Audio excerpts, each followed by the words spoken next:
Vamos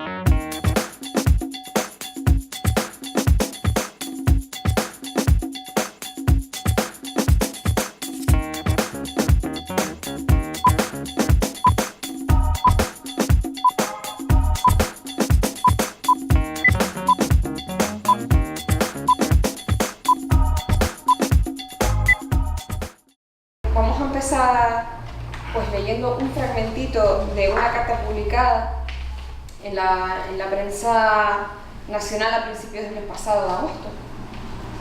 Y dice así: permitidme que os tutee a vosotros que siempre tratabais de tú a vuestros subordinados para entendernos mejor en el plano de igualdad en que nos ha colocado nuestra condición de retirado.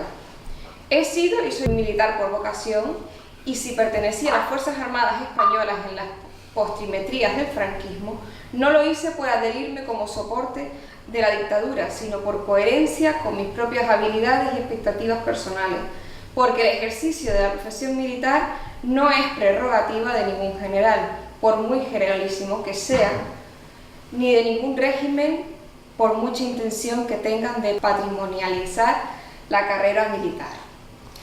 Bueno, esto es una carta, este es el comienzo de una carta que escribió Florent Dimas, que es quien hoy pues, nos va a hablar, ¿no?, sobre el valle, ¿no?, de la ponencia del Valle de los Caídos al fin de la impunidad. Y haremos un recorrido, bueno, él hará un recorrido y nos expondrá el recorrido histórico de la construcción, quienes trabajaron en él, el significado histórico y político que tiene este monumento, la exhumación del dictador y el futuro destino y el uso del mismo, y también, sobre todo, lo más importante, cuál es el futuro de este monumento, ¿no? Él mismo, ¿no?, ha elegido pues venir aquí a hablar de esto pues, porque ha tenido cierto revuelo últimamente por las declaraciones de la alcaldesa de Weimar, que bueno, sabemos que ya de la patita que cojea, ¿no? No solo con respecto a los viajes que ha hecho con dinero público al Valle de los Caídos, sino también con las declaraciones que ha vertido durante el mes de agosto sobre el monumento de Santa Cruz, ¿no? Santa Cruz, que debería quitar el monumento para cumplir con la ley de memoria histórica. Es como si aquí el Valle de Weimar no tuviese esa ley, ¿no?, y puede aquí traer los monumentos franquistas que le vengan en gana. Así que, bueno, sin más, les dejamos aquí con Florent Dimas, que, bueno, que desde 2007 visita nuestra isla con cierta regularidad, ¿no?, anual. Y bueno, él es oficial del Ejército de Aire, ya retirado, es investigador histórico, delegado del Archivo de Guerra y Exilio, es miembro del colectivo de militares republicanos de izquierda, y también es miembro de la Asociación Civil Milicia y República. Así que muchas gracias por estar aquí y por compartir espacio y tiempo con nosotros. Buenas tardes, amigas y amigos. En primer lugar, como no puede ser de otra manera, dar las gracias a la agrupación de Izquierda Unida de Valle de Weimar por la oportunidad que me dan de compartir esta tarde estos asuntos, en algunos aspectos tan vidriosos, con todos vosotros. Perdonadme que os tutee, como lo hice en mi carta con los 181, que luego saltaron a 600, que ahora van por cerca de 1000 militares franquistas. Y en primer lugar, advertir que no me voy a entretener demasiado en los aspectos de tipo histórico o de tipo artístico que se refieren al Valle de los Caídos, porque entre otras cosas son sobradamente conocidas de todos, sino la significación del propio monumento, la interpretación, las diversas interpretaciones que se puedan dar del mismo a partir de lo que pueda venir sucediendo en adelante, y también la repercusión que la decisión gubernamental de sacar del valle los restos de Franco, solo los restos de Franco, vayan a tener en el tiempo que viene. El asunto Valle de los Caídos es un test, a mi juicio, de coherencia democrática para el conjunto de la población española y para todas sus instituciones en particular. Porque, así como cada ciudadano tiene la opción de definirse como le dé la gana, en España, y siguiendo el orden constitucional que todo funcionario público jura o promete cumplir y hacer cumplir, no tienen esa libertad. Tienen necesariamente todos los estamentos oficiales que cumplir con el mandato constitucional. Y el mandato constitucional les obliga a mantener una postura inequívocamente en defensa de los valores democráticos. No tienen libertad de defender otra cosa. Yo arrancaría esta tarde, esta charla con vosotros, a partir de un tema que ayer desarrollamos en Los Realejos, del manifiesto que, repito, fueron 161, al mes subieron a 600 y hoy ya van por cerca de 1000 altos cargos de los tres ejércitos, generales, almirantes, coroneles, unos pocos tenientes coroneles, comandantes y algunos capitanes. Es decir, casi el 20% de los mandos a nivel de general y almirante de las tres fuerzas armadas. Esta ha sido la respuesta militar que ha habido en relación con el Valle de los Caídos a partir de la propuesta del gobierno, de la comunicación a la sociedad española y a los medios de comunicación de su decisión de despejar el Valle de los Caídos de los restos del dictador. Hay una respuesta hay una respuesta militar que tiene esa careta.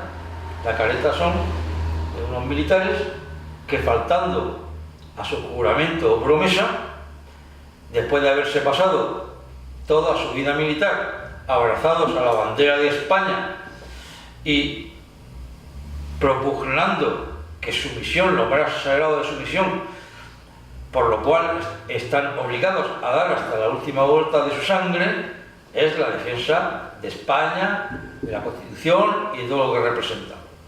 Y la pregunta que nos hacíamos ayer era cómo es posible que un colectivo tan amplio, tan grande y de tan altos mandos militares se hayan pasado toda su vida militar diciendo públicamente y solemnemente que eran defensores a ultranza de los valores de la Constitución y después hacer una pública declaración de adhesión a la máxima expresión de lo que es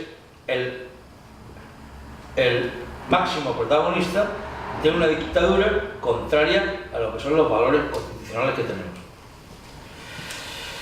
Hay una respuesta política.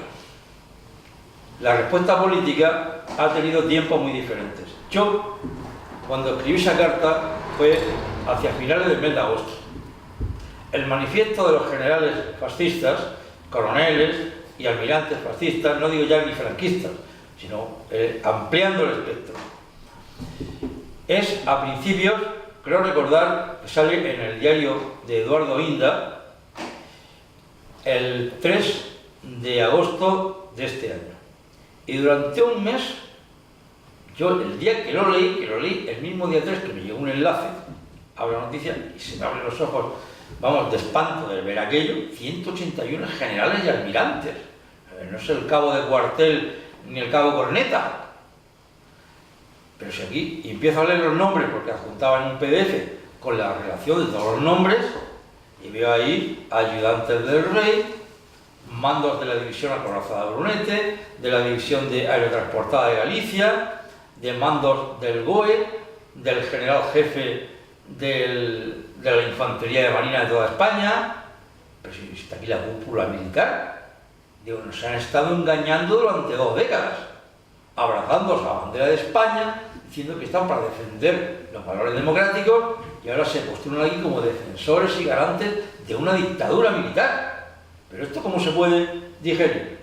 Yo esperaba, como varios allá lo expresaron, una reacción fulminante y contundente del gobierno, si no en horas, sí en días.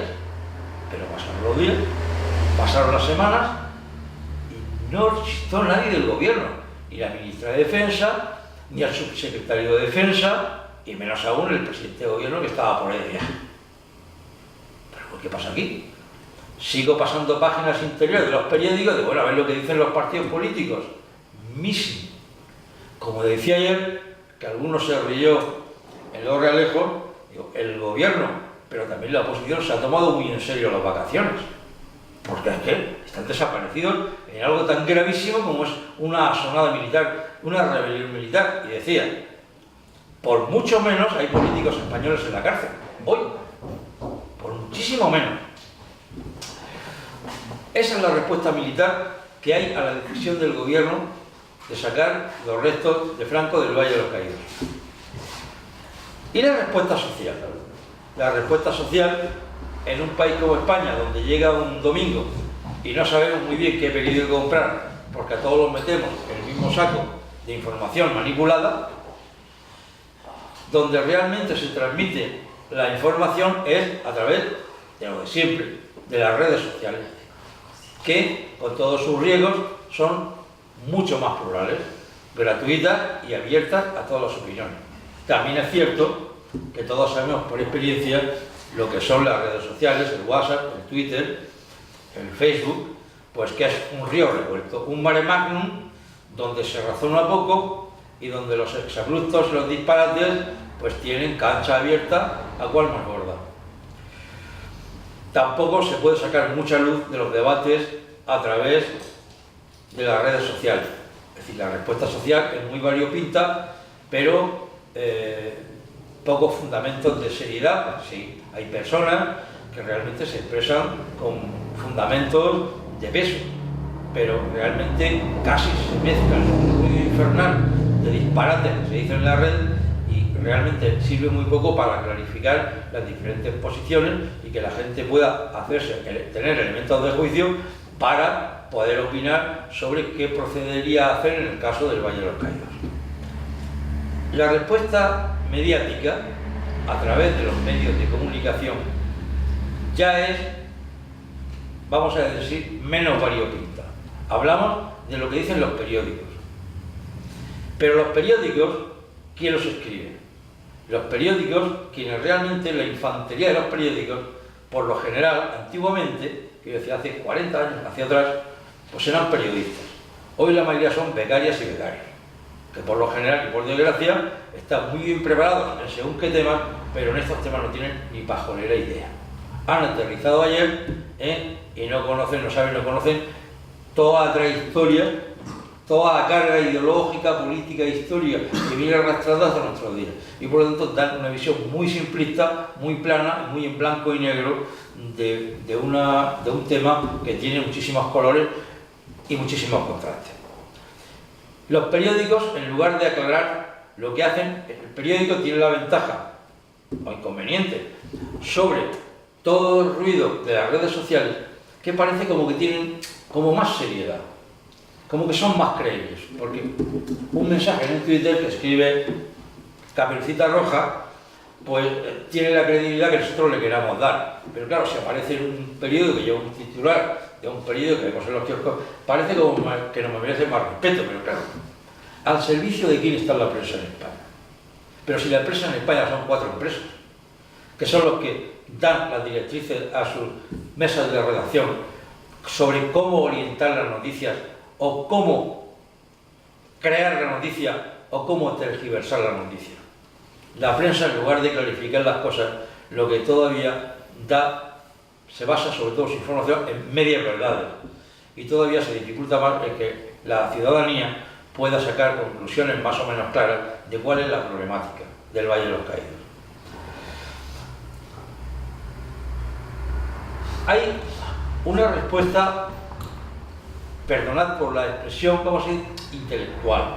Hablamos del mundo universitario, del mundo de la cultura, del mundo de personas preparadas, que se posicionan tanto sobre la oportunidad de sacar honor al resto de Franco, o qué hacer después con el conjunto monumental del Valle de los Caídos. Está muy dividido, que hay dos grandes bloques. Uno, partidarios, naturalmente, muy condicionados por su propia ideología personal de cada uno o de cada grupo. Unos partidarios de mantener a Franco donde está, desde una óptica democrática, diciendo que así se preserva la historia, la que es, no la que nos hubiera gustado hubiera sido, fue así y ahí está. No tocarlo como está, y hacer una lectura democrática de un monumento cuyo origen no es democrático.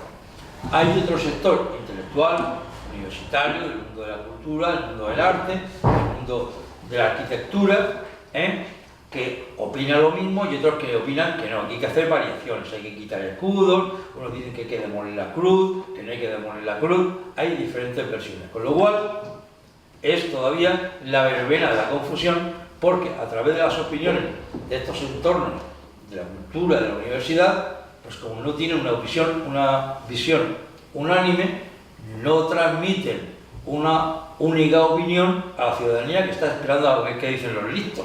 Entonces, como unos dicen blanco y otros dicen negro, pues todavía la cultura popular resultante de este debate no queda claro. Y ya el colmo de los colmos de la verbena, de la confusión. Los platós de televisión.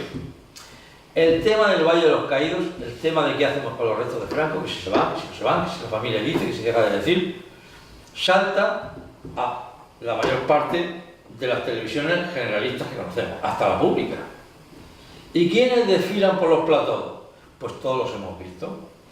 Es decir, en un lado de la misa se sientan los supuestos defensores de la postura democrática como ilustres ignorantes del tema, y por el otro lado, pues, y los más ilustrísimos todavía, no ignorantes del tema, sino fascistas de medio pelo y de pelo entero. Desde Eduardo Inda a la Pilar Gutiérrez y locos de este pelaje. Entonces, claro, hubiera sido una buena oportunidad si en esos debates de los medios de comunicación generalistas, como son sobre todo la televisión o las emisoras de radio, especialmente las emisoras de radio pública, si hubiese habido un debate serio, templado, donde se hubieran opuesto personas que no convirtiesen esa intervención en un reality show vergonzoso, en algunos casos, como hemos estado viendo estos días y semanas atrás, y donde se hubieran presentado los diferentes posicionamientos, pero desde razonamientos fundamentados, históricos, desde el punto de vista jurídico, desde el punto de vista moral, pero bien planteados. No, y tú más, y tú eres un y vosotros sois, y Paracuellos, y Stalin, y que si Hitler, y que si no sé qué, sacando completamente fuera de contexto el tema central, para embarrarlo, y que los ciudadanos que están mirando la televisión, esperando a sacar conclusiones, pues sigan todavía mareados en esta verbena de la confusión. Mirad, sabéis que en mayo del 2011, a pocos meses de perder las elecciones, el Partido Socialista, en su último tramo, Zapatero, encarga la constitución de una comisión para determinar qué se puede hacer con el Valle de los Caídos, qué tratamiento institucional para acabar con la bochornosa situación del significado que representa la continuidad del Valle de los Caídos en su actual configuración. Y está en PDF, no tenéis más que poner Comisión Valle de los Caídos, que es lo que yo he buscado esta tarde para encontrar la fecha, 11 de mayo de 2011.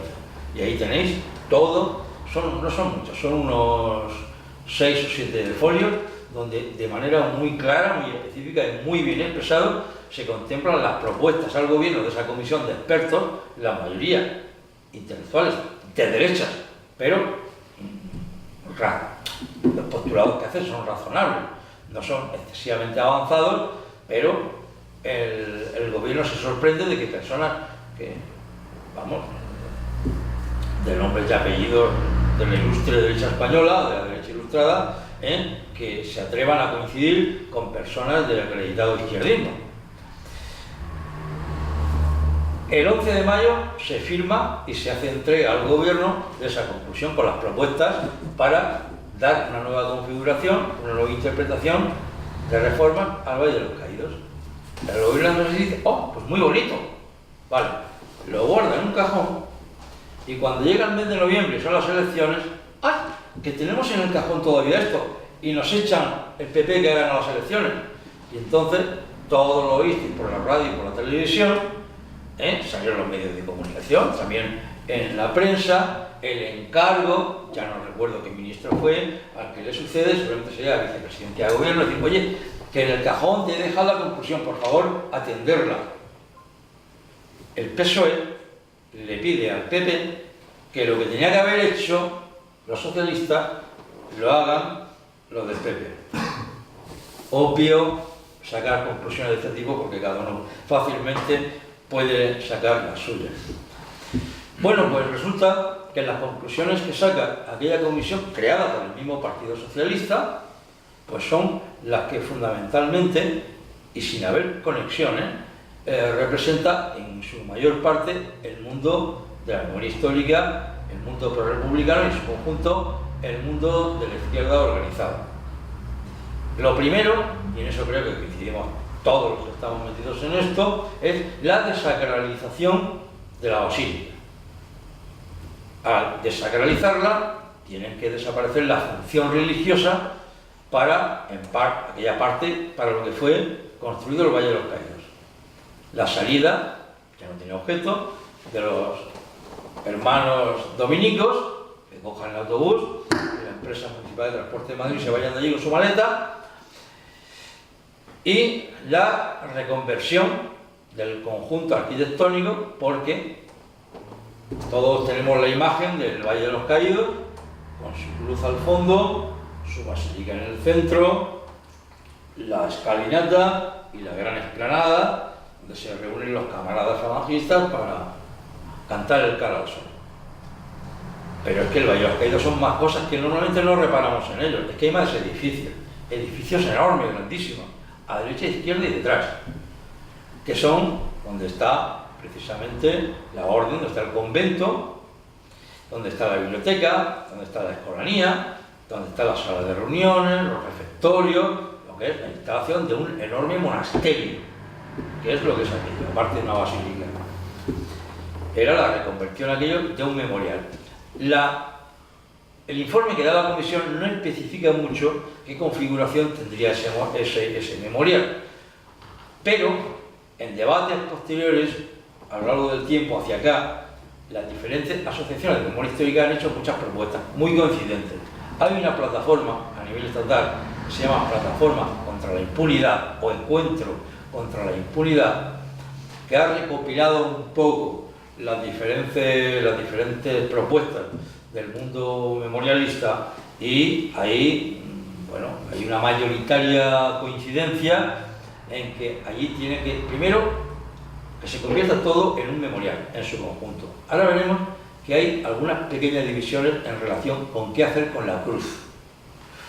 Con el resto es los restos, los 30 y, no sé si son 30 y tantos mil restos de excombatientes y no excombatientes que se encuentran allí, tanto de la República como del bando fascista, que se mantengan donde están, en su cripta, respetuosamente conservados, con posibilidad de que las familias los puedan visitar y también con la posibilidad de que a cargo del Estado, y siempre que técnicamente sea posible, puedan rescatarse los cuerpos que se puedan identificar y entregarlos a sus familiares para que a cargo del Estado se les haga el entierro digno que merecen.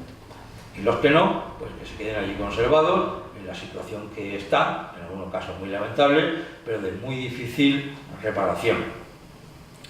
También, dentro de esas instalaciones, hacer un centro de estudios de la represión franquista, o sea el gran archivo, no solamente archivo, sino centro de estudios, centro de investigación, que sea una referencia nacional e internacional de la represión franquista durante los años de la Guerra Civil y los casi 40 años de dictadura.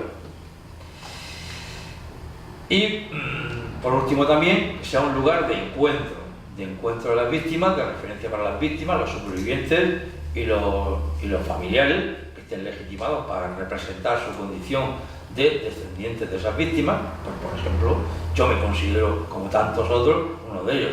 A mí me quitaron a mi abuelo, que me lo fusilaron por ser maestro y de izquierda, y yo no pude ver a mi abuelo, no pude crecer entre las rodillas de mi abuelo, como miles y miles de españoles. Tampoco pude hacerlo porque me lo quitaron. Sí me considero una víctima del franquismo.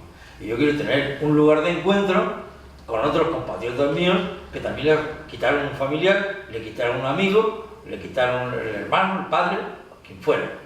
Yo quiero compartir con ellos pues todas mis inquietudes, mi amor por la República y todos aquellos sentimientos compatibles con personas que piensan igual que yo, o igual que nosotros.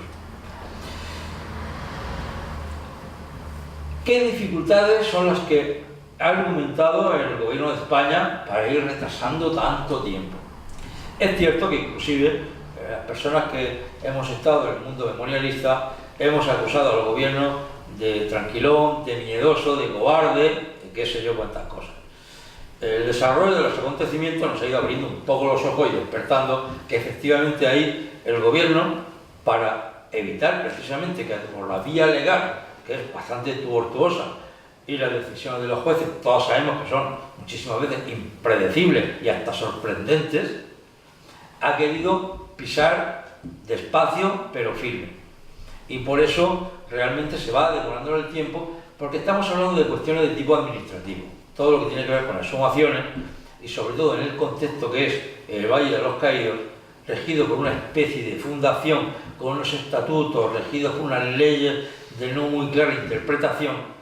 Hay un campo para recurrir con las leyes y hay un campo bastante complicado, con muchas triquiñuelas, y el gobierno parece ser que lo que está intentando es impedir que en el futuro pudiera haber, a través de los recursos, y que sucediera el lamentabilísimo caso que una vez desalojados los restos de Franco, con las triquiñuelas de la familia en combinación con elementos del sistema judicial español, pudieran hacer retornar otra vez con el espectáculo bochornoso y la sensación de derrota de todos los demócratas que supondría el retorno de los restos de Franco al Valle de los Caídos. Bien. Uno de los principales obstáculos con los que se encuentra es que si la familia dice que no se quiere hacer, en principio, sabéis, que se negaba a hacerse cargo de los restos. Pedía que no se movieran de allí y también decían que ellos no querían, no optaban por llevarlo a ningún sitio, para poner un poco al gobierno entre la espada y la pared, de tener que sacarlo pero no saber qué hacer con ellos. Bien, como la alternativa, seguramente los asesores de la familia Franco les dirían: no, el gobierno tiene una opción, el gobierno tiene la opción de trasladarlo al cementerio del Pardo, que por jurisdicción es el que le toca, el Pardo. Franco era vecino del Pardo, pues al Pardo. Entonces la familia optó, como sabéis, ha soltado todos los medios de comunicación, por la cripta que dice tiene de su propiedad en el interior de la Catedral de Madrid, en la Almudena. El gobierno tiene a su favor el marco de una ley. La ley es la Ley 52/2007 de la Memoria Histórica, que en su artículo 18 establece qué hacer con los símbolos franquistas. Y, como vosotros bien habéis deducido, en toda España no hay mayor símbolo franquista que los restos de Franco. Y si el artículo 18 de la ley dice que las instituciones públicas velarán y cumplirán el mandato de que no haya en espacios públicos símbolos franquistas, ¿qué significa? Que ninguna institución pública puede alojar símbolos franquistas. Es decir, el gobierno se tiene que aplicar su propia elección, su propio mandato. Es decir, si el Valle de los Caídos, que es propiedad del patrimonio nacional, es decir, es una institución pública, y no puede haber símbolos franquistas, ¿qué hacemos con el resto de Franco, que es el mayor símbolo franquista que hay en España? Cuando dice el arzobispo de Madrid, la Iglesia no se opone a que la familia de Franco haga uso de la cripta que tiene su propiedad en la Almudena. Y el gobierno, estamos hablando de hace 3 días, dijo el portavoz del gobierno que la dificultad con la que se encuentra el gobierno es que no puede obligar al arzobispo de Madrid a que se niegue, porque es potestad de la familia. Si tiene un nicho de su propiedad, es de su propiedad, porque habrá pagado lo que hubiese que haber pagado, y como que el gobierno se queda ahí un poco sin argumentos. Bien, yo esta mañana, un poco en plan de broma, y utilizando precisamente el WhatsApp, las redes sociales que utilizamos con mayor frecuencia, al propio tiempo que recordaba la celebración esta tarde de esta charla, decía al final que, y esta tarde no os perdáis la charla, porque voy a hacer una revelación con un argumento potentísimo al gobierno para que resuelva el problema, y no solamente el problema, sino que consiga matar, y en su caso rematar, 2 pájaros de un tiro. Y ahora solemnemente voy a haceros la revelación. Señores del gobierno, señor Pedro Sánchez, usted dice, o quiere decir, o pretende que nos creamos que el gobierno tiene pocos argumentos para impedir que la Almudena se convierta en el centro de peregrinación del fascismo mundial. Bien, ese problema ha desaparecido. Y esta tarde, aquí, en el corazón de la isla de Tenerife, le vamos a ofrecer al gobierno una idea. Puesto que el artículo 18 dice, en los últimos párrafos de ese artículo, dice que las instituciones públicas, a aquellas instituciones privadas que no cumplan la ley, podrán retirarle todas las subvenciones públicas y subvenciones y exenciones fiscales. Lo tienen claro. La Iglesia es propietaria de la Almudena. Franco y los restos de Franco son el mayor símbolo franquista de España. Vulneran flagrantemente la ley de la memoria histórica, y en consecuencia y en aplicación del artículo 18 de la ley 52/2007, la Iglesia se queda sin la partida económica de los presupuestos generales del Estado y sin ningún derecho a seguir disfrutando de la gabela, de la granjería, del chollo, de estar exenta del impuesto del pago del IBI y de los impuestos que correspondan a todos los negocios de la Iglesia, de tipo de inversiones, de valores, de hostelerías, de hospitales, de universidades y de todo el emporio empresarial que bajo el signo de la cruz disfruta en España. Dicho queda. Y termino con una alusión a en noviembre de este año pasado, el gobierno presentó en el registro del Parlamento una proposición de ley para la reforma de la ley de la memoria histórica, con una serie de propuestas innovadoras. La principal de todas ellas, como sabéis, es la anulación de las sentencias de los tribunales represores franquistas.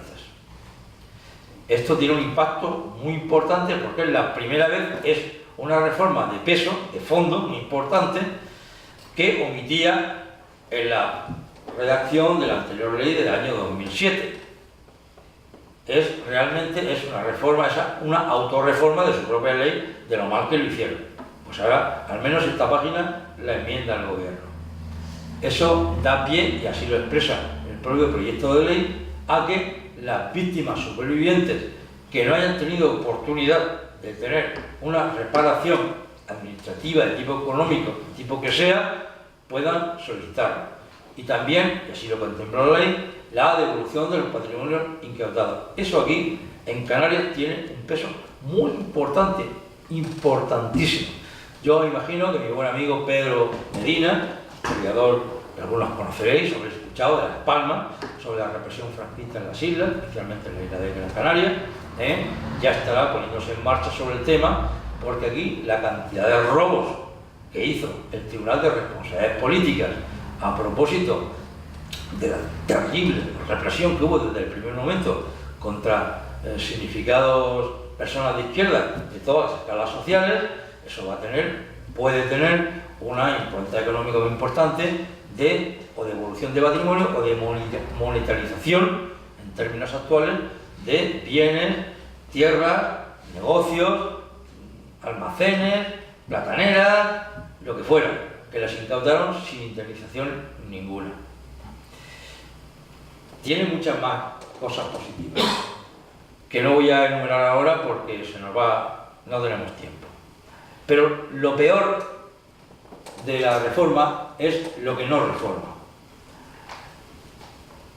Lo peor para que se cumpla el postulado, que ya es un mantra de tanto repetirlo: verdad, justicia y reparación.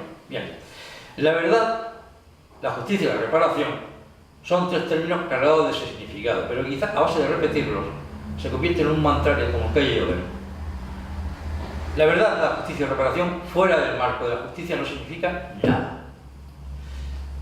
En relación con los crímenes franquistas, que es la mayor carga de acusación que se puede presentar, que podemos presentar contra el régimen de Franco y los franquistas, la calificación de crimen, y concretamente de crimen contra la humanidad, que es un crimen colectivo, en este caso en razón de la ideología, también hay de tipo racial, que es extracción del hombre, que es genocidio.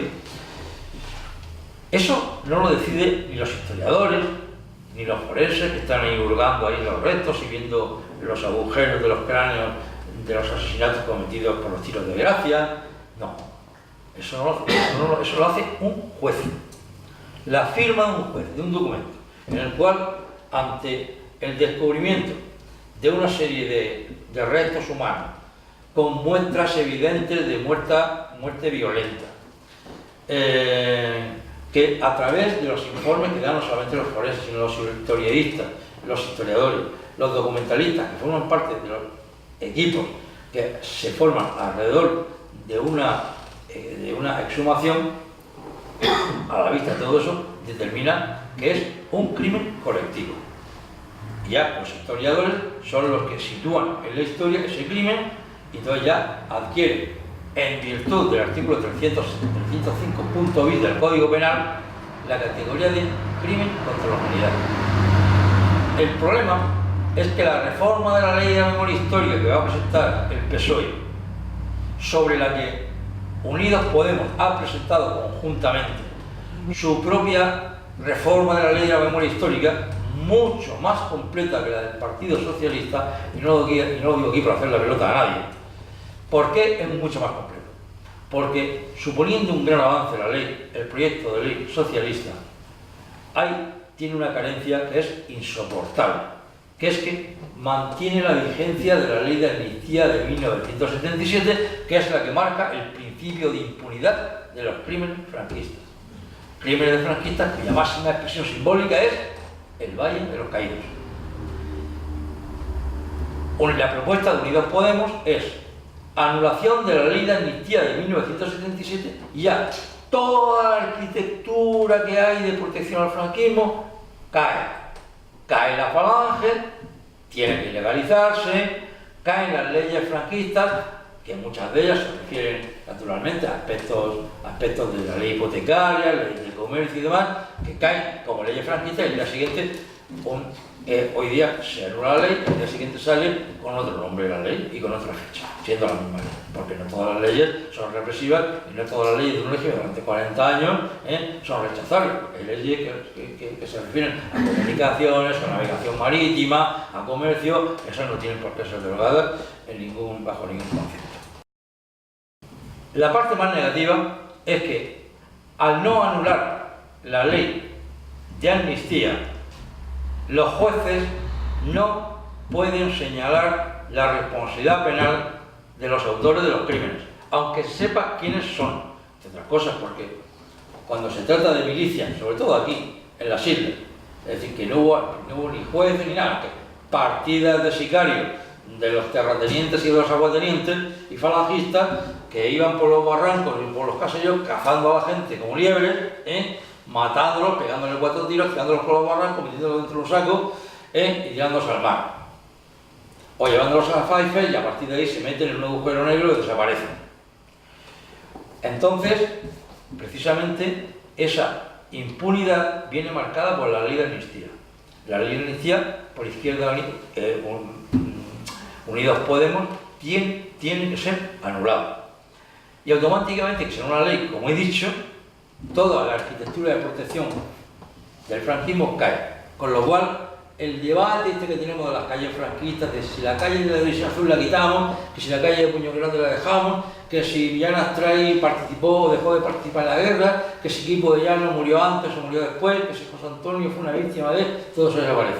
Porque al ser declarado el franquismo un régimen de naturaleza criminal, se convierte en objeto del artículo, perdón, me equivoco antes con el número de la ley, del artículo 607.bis, que establece que todo lo que tenga que ver derivado de decisiones de gobierno de un régimen dictatorial es delito.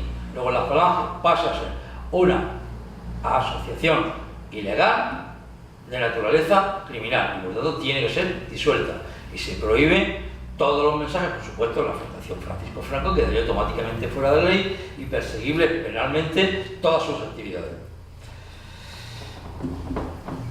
Eso es, a nuestro juicio, a mi juicio, lo más negativo de la propuesta de ley socialista y lo más positivo de la ley alternativa que presenta Unidos Podemos. Y termino diciendo lo siguiente.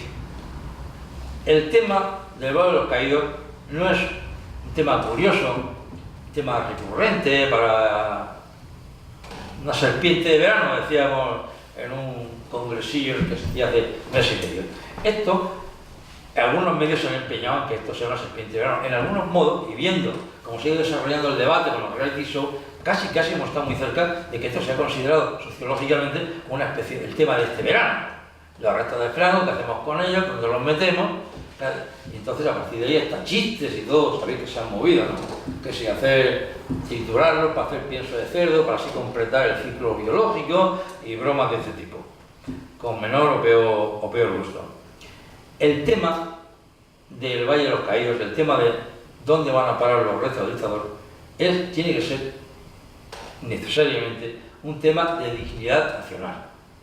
La dignidad nacional no es como en ámbitos fascistas o militaroides, es, como decíamos ayer, recuerda Juan, el tema de la bandera, la patria de España, como temas inconcretos, temas evanescentes, que no se sabe muy bien qué es lo que se está saltando, porque la patria, España, ¿qué es? Yo sé lo que somos los españoles, lo que es la gente trabajadora, sí, porque los veo, los toco, me relaciono con ellos, los quiero o los detesto. Pero la gente, eso es por lo que me toca vivir y cuyo bienestar o malestar me preocupa y es una de las razones de ser de mis inquietudes.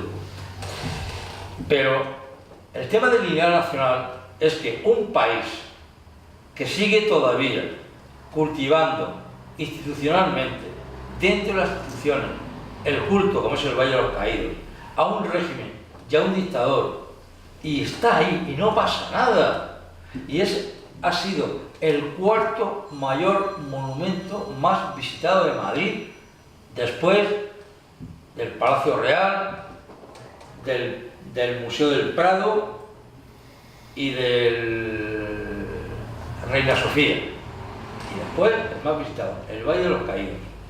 Ya sabemos que no todos los que van al Valle de los Caídos son fascistas ni falangistas, ya, porque allí se juntan ahí todos los veranos ahí 167.000 japoneses, pues que no se sabrá mucho quién fue Franco ni sus vidas y milagros, pero ahí está. Es un tema de política activa de memoria. Mirad, España es el único país de Europa que tiene una ley de la memoria histórica. Es el único país donde se habla de memoria histórica. No se habla de memoria histórica ni en Inglaterra, ni en Francia, ni en Bélgica, ni en Italia, ni en Alemania, ni en ningún país, ni en los del este siquiera. ¿Por qué se habla en España de memoria histórica? Muy sencillo. ¿por qué en España no se ha resuelto la mirada retrospectiva de la historia desde una posición de valores democráticos? Y eso permite que sociológicamente los españoles pensemos mayoritariamente como piensan. La mayoría con una indiferencia o con una curiosidad u opinión casi morbosa en relación con los temas que tienen que ver con el Valle de los Caídos, con los restos de Franco, con los crímenes franquistas y con todo esto. Es verdad que este tema ha servido para que la derecha se muestre descarnadamente con lo que es. Y una de las muestras ha sido precisamente el que casi 1000 altos mandos de las Fuerzas Armadas Españolas, de los 3 ejércitos, que durante las 2 últimas décadas han tenido los más altos mandos de las unidades más potentes de las Fuerzas Armadas Españolas, nos hayan estado engañando, pensando que eran defensores de los valores constitucionales y los únicos valores que en su foro interno estaban dispuestos a defender eran los valores que representados por la dictadura de Franco. Y esos valores, en cierto modo, han trascendido más por omisión que por las políticas de memoria que se han hecho en España al resto de la sociedad española. Si en España no hay una conciencia democrática extendida en términos generales a la mayoría de la población, como existe en Francia, en Alemania, en Italia, en Holanda, en Bélgica, en Luxemburgo y en Inglaterra y en demás países de nuestro entorno occidental. ¿Por qué? Porque ha habido políticas transversales de memoria histórica sin llamarlas de esa manera. A ningún niño, niña, francés, inglés, alemán, belga y hoy portugués hay que decirle que sus dictadores fueron malos, porque lo saben, porque los saben a través de la tele, a través del colegio, a través del instituto, a través de la universidad, a través de los programas de televisión. Todas las vías transversales les llevan a la conclusión de que los regímenes dictatoriales son contrarios a los valores democráticos que tienen y que tienen la obligación y el deber de respetar y de defender. En España todavía, en el siglo XXI, en el año 2018, existe el debate nacional abierto de si Franco fue bueno o fue malo. Y mi última palabra, y me despido ya, es hablar que la memoria democrática, y esta lección deberían de tomar nota en sus programas todos los partidos políticos de izquierda, no solamente los partidos políticos, sino la izquierda organizada y no organizada, colectivos, plataformas, etc. No es un florero. La memoria histórica es lo que nos aporta la dignidad nacional. Es una prueba de honradez moral. En teoría, al menos en teoría, los valores democráticos no tienen que ser de derecha ni de izquierda, simplemente valores democráticos. Pero siendo la derecha en todo el mundo lo que es, como pasa en el infierno, que hay grados, pero es que la derecha española es insoportablemente de extrema derecha. No acepta la democracia y, por lo tanto, si queremos alguna vez ganar para España en dignidad y en moralidad pública, despejar los restos de Franco ahí ya es un problema que se va a resolver. Franco saldrá de ahí. Pero claro, si Franco sale del Valle de los Caídos y entra en la Almudena, pues salimos de Guatemala y nos metemos en Guatepeor, porque le ponemos a los franquistas la cosa mucho más fácil. Ya no tienen que coger el coche o el autobús para irse al Valle de los Caídos, porque van a presenciar en el Palacio de Oriente el relevo de la Guardia y a la salida se van desde allí a la Almudena, hacen su visita al fiambre del dictador y después se van a la cafetería Oriente, que está allí cerquita, a tomarse el café con leche con churros.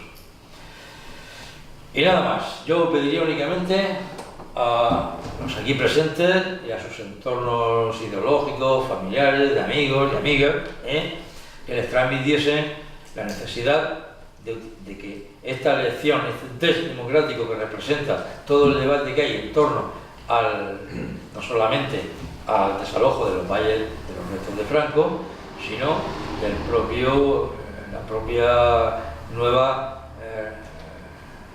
resignificación que tiene que ver el Valle de los Caídos, para que de esta manera podamos pasar ya página de esta lamentable historia y quizás nos hayamos pasado de largo algo que no sé si esa pregunta alguien estaría dispuesto a hacérmela cuando yo termine ya mismo, Y era, ¿y qué hacemos? ¿Qué pasa con los restos de José Antonio? Bueno, los restos de José Antonio, si queréis, los dejamos para el año que viene, o otro año, porque entra perfectamente dentro de esto, pero como es un tema del cual no se ha hablado y hay mucha gente que no tiene referencias, pues si queréis ahora en el turno de preguntas, pues os puedo responder, pero como fuera de la charla de hoy. Pues nada más y muchas gracias.